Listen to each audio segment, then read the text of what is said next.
Bonjour à toutes et à tous, bienvenue dans ce supplément sur les exercices de système embarqué 2 sur les listes simplement chaînées. Dans la solution des exercices que je vais vous montrer dans une vidéo suivante, je vais souvent devoir utiliser des listes chaînées.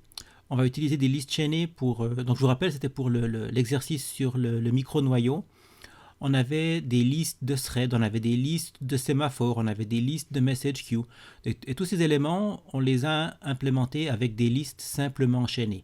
On aurait pu faire des listes doublement enchaînées qui nous auraient peut-être simplifié certaines opérations de suppression ou d'insertion d'éléments, mais ça nous aurait aussi fait gaspiller, entre guillemets, quelques bytes supplémentaires pour avoir ce deuxième lien vers l'élément précédent.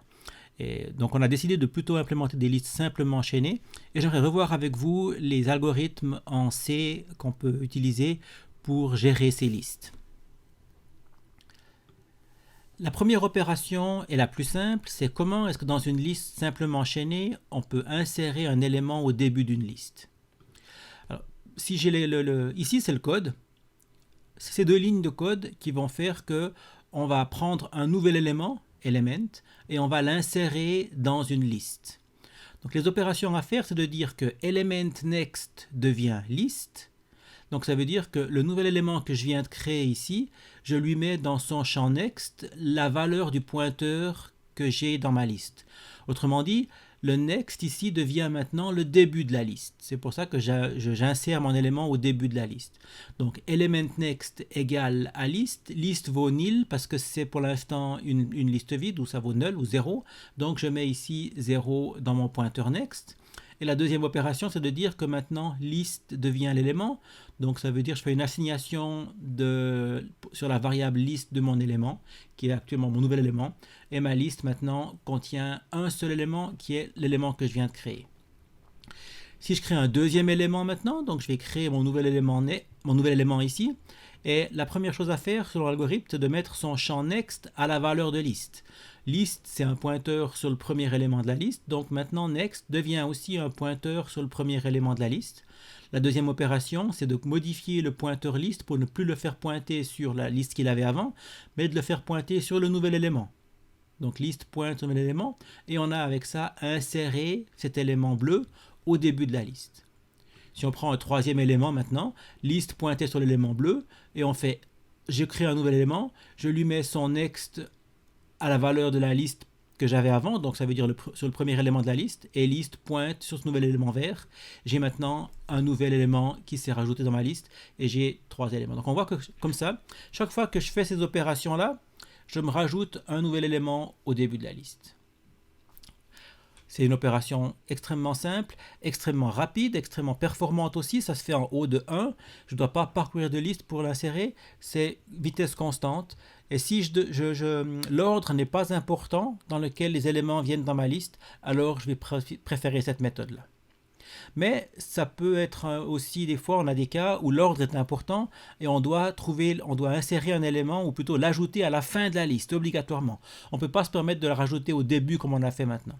Donc ça c'est la deuxième algorithme ou la deuxième méthode qu'on va regarder. Comment est-ce qu'on ajoute un élément à la fin d'une liste? Une des solutions, alors j'ai ici une liste avec deux éléments et j'aimerais rajouter cet élément jaune dans ma liste. Une des solutions, c'est de se dire, ok, on doit traiter de manière différente le fait que si ma liste elle est vide, parce que si ma liste elle est vide, je dois modifier liste pour faire pointer liste sur élément. Donc ça veut dire si liste égale à 0, alors liste devient maintenant mon élément.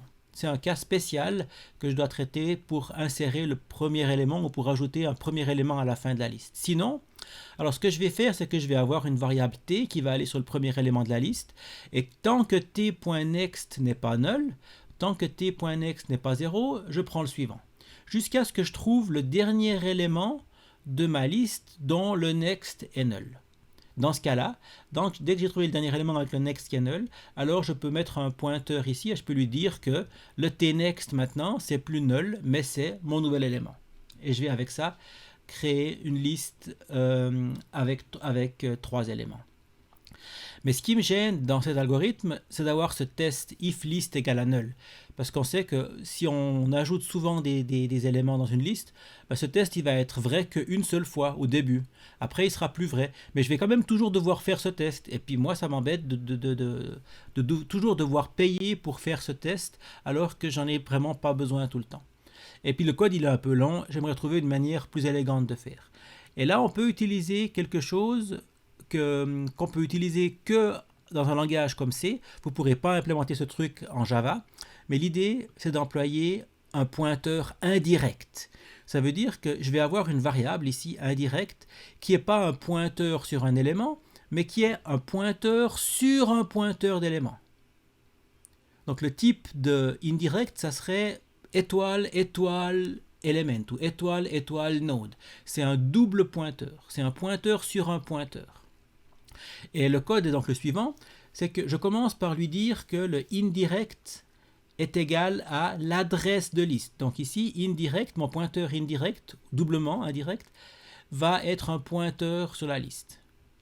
Et ce que je vais lui dire, c'est que tant que ce pointeur qu'on déréférence n'est pas null, alors, on va tester ici, est-ce que le pointeur que je déréférence est null? Non, c'est le premier nœud vert. Donc c'est pas null, qu'est-ce que je fais?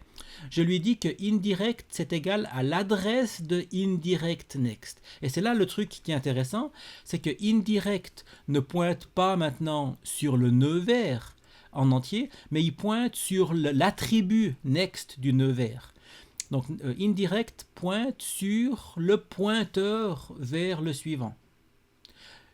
Si on continue la boucle avec ça, est-ce que indirect déréférencé est null? Non, c'est mon nœud bleu pour l'instant, donc je continue. Indirect devient l'adresse de indirect.next. Indirect déréférencé next, c'est ce champ-là, donc mon indirect pointe maintenant sur ce champ-là.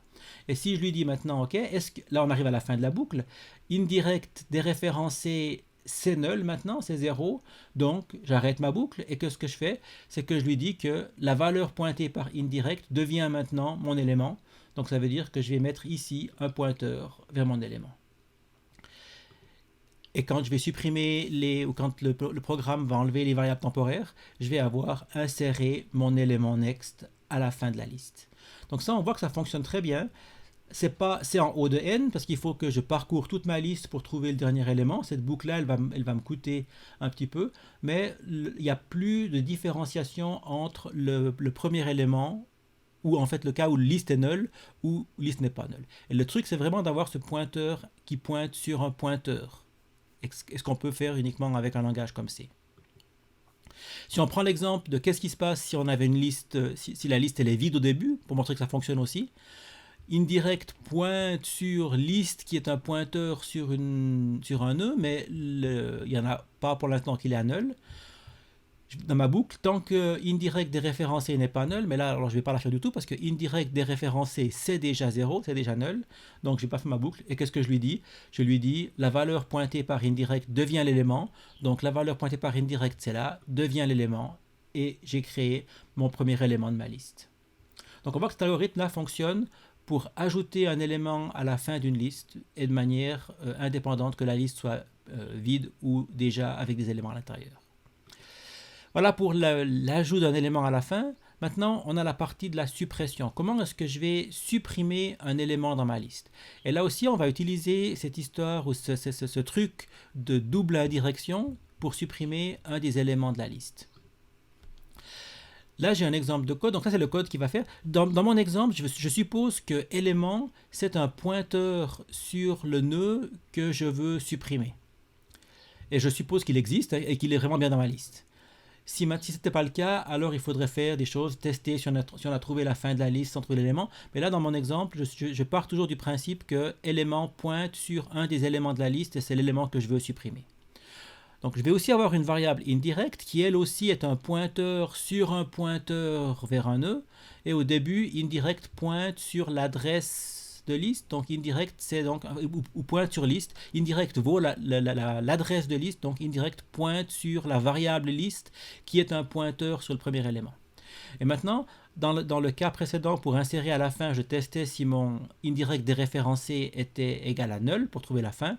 Maintenant, je teste si le indirect déréférencé est égal à l'élément que je suis en train de chercher. Supposons que l'élément que je veux supprimer soit le premier élément. Donc je vais prendre indirect, déréférencé. Est-ce que ça c'est différent de élément dans mon exemple ici? Non. Parce que les deux pointent sur l'élément vert, donc je ne vais pas rentrer dans ma boucle. Et ce que je vais faire, c'est que je vais lui dire que le indirect déréférencé maintenant, ça devient element next. Donc ça veut dire le indirect déréférencé, c'est ma liste, devient le element next, pointe sur l'élément bleu. Et quand je vais enlever la variable temporaire ou je peux maintenant faire un free ou libérer la mémoire qui est utilisée par mon nœud. Et également, j'ai plus besoin du variable indirect quand j'aurai terminé ma suppression. Et ma liste maintenant va être simplement une liste dans laquelle j'ai supprimé le premier élément. Si on fait l'exemple avec le deuxième élément maintenant, je vais supprimer le deuxième élément. Donc element pointe sur la boîte bleue. Le code est le même. Au début, indirect est initialisé en étant l'adresse de la liste. Est-ce que l'adresse de la liste, ou est-ce que le indirect déréférencé est différent d'éléments? Indirect déréférencé correspond à la boîte verte. Et oui, c'est différent du pointeur sur la boîte bleue. Donc, je rentre dans la boucle maintenant. Et là, ce que je lui dis, c'est que indirect devient l'adresse de indirect.next. Là aussi, indirect déréférencé.next, c'est ce champ. C'est le champ next. Indirect maintenant devient un pointeur non pas sur le nœud vert, mais sur le champ next à l'intérieur de ce nœud vert.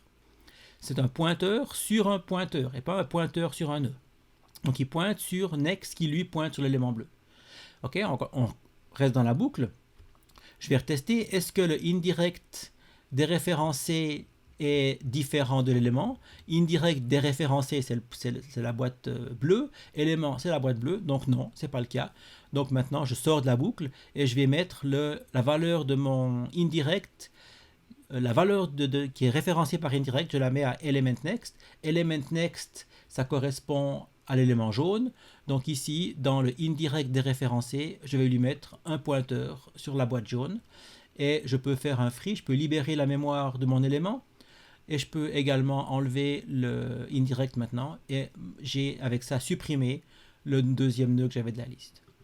Dernier exemple, est-ce qu'on peut supprimer le dernier nœud d'une liste avec ça? La même chose, indirect pointe sur le pointeur sur la liste. Le indirect déréférencé n'est pas égal à l'élément. Donc je pointe maintenant sur l'attribut next du premier élément. C'est toujours pas le même. Je pointe sur l'attribut next du deuxième élément.